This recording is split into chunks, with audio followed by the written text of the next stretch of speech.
جمعی صلوات.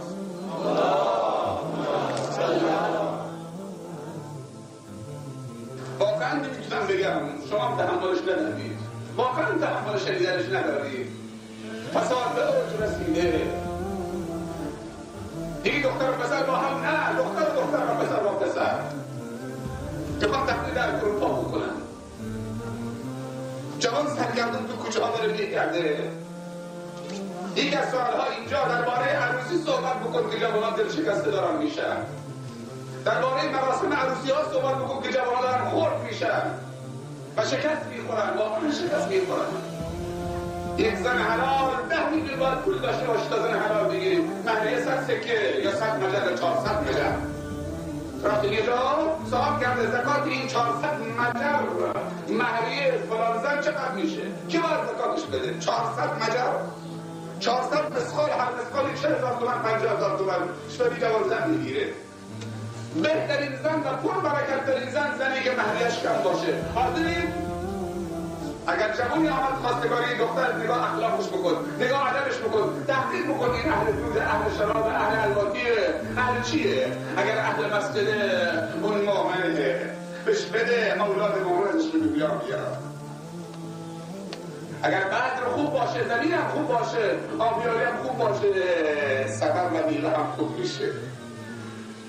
اگر خواستگاری دخترت آمد کسی که از اخلاقش و دینش و ایمانش و عقیدش راضی بودی بهش بده، نگاتیوش نکن. پیغمبر خدا صلی الله علیه و سلم نفرموده اگر جوانی آمد خواستگاری دخترت که از جیبش راضی بودی و از رنگش راضی بودی و از پست و مقامش راضی بودی بهش بده، گفت نه، از دین و اخلاقش. که عمل میکنه امروز؟ هیچ کس. اولین سوال پول داری بیا، پول نداری برو بدبخت بشو. همینجوره. پول نداری تو اهل زن نیستی، برو. هر کسی جیبش برو بیاد. هر کسی مغازه تو منطقه آزاد داره، هر کسی کارت بازرگانی داره بیاد اینجا. هر کسی پترول داره، فرمان هیدرولیک. هر کسی الاغ داره نه. اون بدبختی که الاغ داره البته آب میدوشه، با فانوس داره زندگی میکنه، به جای فرش ابریشم تک داره، حسیر همین تک. نباید زن بگیره؟ نباید چه؟ دختر بهش بدن. همینطوری که برای زن گرفتن برای پسر تلاش میکنی که زن خوب درست از فنایی نجیب باید دنبال شوهر برای چی؟ برای دخترت باشی. بربگرد به زندگی رسول الله، به زندگی صحابه. حضرت علی چی داشت؟ هیچی نداشت. ابو طالب عیالمند بود و فقیر بود. رسول الله صلی الله علیه و آله یکی از پسراش به اسم علی گرفت آورد تو خانه خودش که عیال اون رو کم بکنه و خرجش کمتر بشه. وقتی تربیتش کرد دخترشو مجانی بهش داد. بگیر من خودت. فاطمه زهرا بیبی زنهای بهشتن حضرت علی شد. با چی؟ صحابه رسول الله و دخترانش رو تعارف می‌کردن به صحابه، اونهایی که مجاهد و مؤمن بودن و حافظ قرآن بودن. امروز یک شرابخوار، یک قاچاقچی که پول داره و شراب می‌خوره و معتاد و معصیت می‌کنه و الواته و جوان‌ها رو نابود می‌کنه، همه بهش دختر میدن. اما یک جوان مؤمن کسی سوالش هم نمی‌کنه. عزیزان من، تویی که برادری، تویی که پدری، تویی که بزرگتری باید مواظب خواهرت باشی، مواظب دخترت باشی. توی برادر یک خواستگار خوب، یک جوان خوب برای خواهرت پیدا بکن. اما بعضی برادرها هستن که، بعضی پدرها هستن که دختراشون و برادرها خواهراشون رو چکار میکنند؟ 24 ساعت دارن میکوبنشون، هی میزنن. اگر مرد نامحرمی آمد دیگه چایی بیار تو اتاق، همینجور بیا بشین کنار، یا سر صغره بشین، به زور. دختر شهر میکنه، خواهر شهر میکنه، اما این برادر به زور مشت شراب خراب میکنه. همه چی عکس شده. برادر داره از خواهر سوء استفاده میکنه، اونو اسیر کرده تو خونه. 1000 تا خواستگار مؤمن به سراغش بیار نمیده، منتظر یک قاچاقچی، یک الواده، یک معتاد، یک شرابخواره. چون که ویتامینش رو زیاد میکنه. یه شرابخوار به برادر میگه که این قد پول میدم خواهرت رو نمیده، یه معتاد بارم طرفتش میده. عزیزم من تو باید آگاه باشی. اگر میخوایم در آینده شهری سالم داشته باشیم، واقعا سایه خوش باشه. من خیلی از این راه رد شدم، این تابلو و هر وقت رد شدم خوندم سایه خوش. به خودم فکر میکردم واقعا مردم اینجا واقعا خوشن؟ به چی خوشن؟ این سوال برای من رد شد، از اینجا رد شدم، خیلی رد شدم، 7 ساله که دارم رد میشم میام. به چی خوشن اینا؟ به قایق و دریا؟ یا به عبادت الله؟ یا به اخلاق و ادب و معرفت؟ زنهاشون به چی خوشن؟ به حجاب اسلامی، به نماز 5 وقت، به اطاعت شوهر، به تواضع، به شرم و حیا؟ اگه واقعا بیم خوشن، واقعا تبریک به اونها.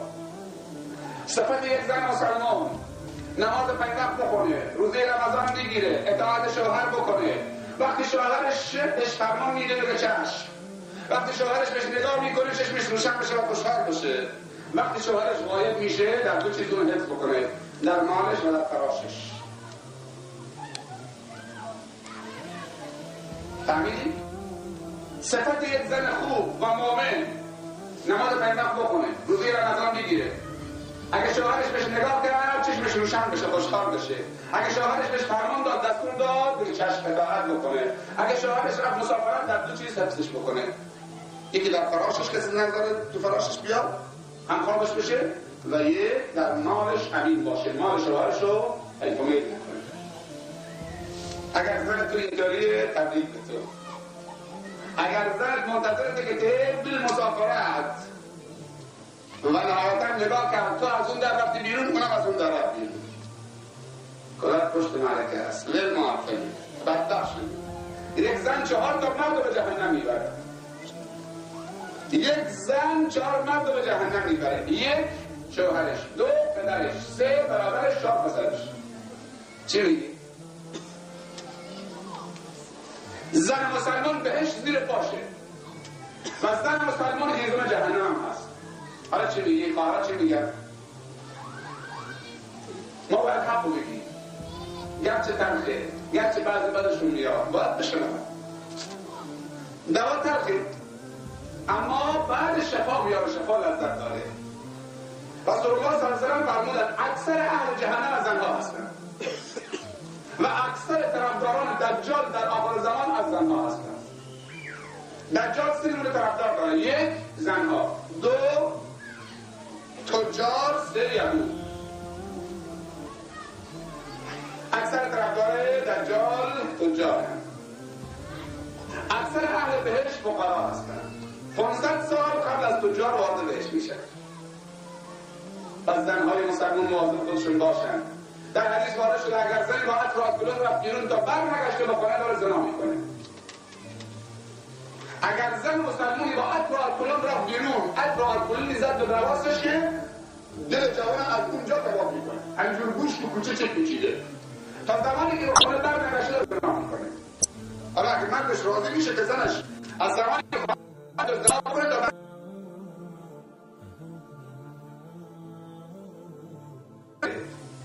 با لباس تنگ و فشرده نره، با سر مشروف نره،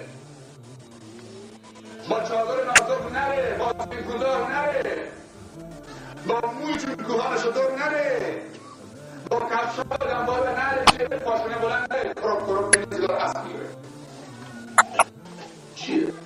من جرأت نداره دیگه ای زن تو کجا میری؟ میسی که اصلا چیزی نداره، جرأت نداره به زنش بگی که زن خدا به دست کجا میری؟ رفت ول بابا. عزیزان عاقل باشی، مسلمان باشی، شهادتین داده ها. روز اول گفتی اشهد ان لا اله الا الله و اشهد ان محمد رسول الله، عمرم به این شهادت باش، آخر عمرت باید به این شهادتین باش. واعبد ربک حتی یأتیک الیقین. تا من سراغ نیامده همجوری نگاه برو. یه روز این طرف مثل بچم نباش. این بچم میبینه اینجا مثلا تو نباش. از همه طرفات میاد، اما گفتن باش. انسان از طرف نواخته، چون دو خدا یک نواخته، از اول تا آخرش یک نواخته. چپرات میره، یه روز که یک تا بکاواره یه روز تا مسجد، نه یا 2 تا مسجد یک تا بکاواره است. این لامپ یا خاموش یا روشنه، نمیشه خاموش باشه روشنه. اگر چندیز خاموشه انسان یا سرمونه یا باطل، یا خوبه یا بده. خوبه بده هر نه نمیشه. اگر ایران سوخت دیگه بلندش میکنن تو سر دوباره، اگر هم چه سوخته یا تو جهنم دیگه ارزش نداره.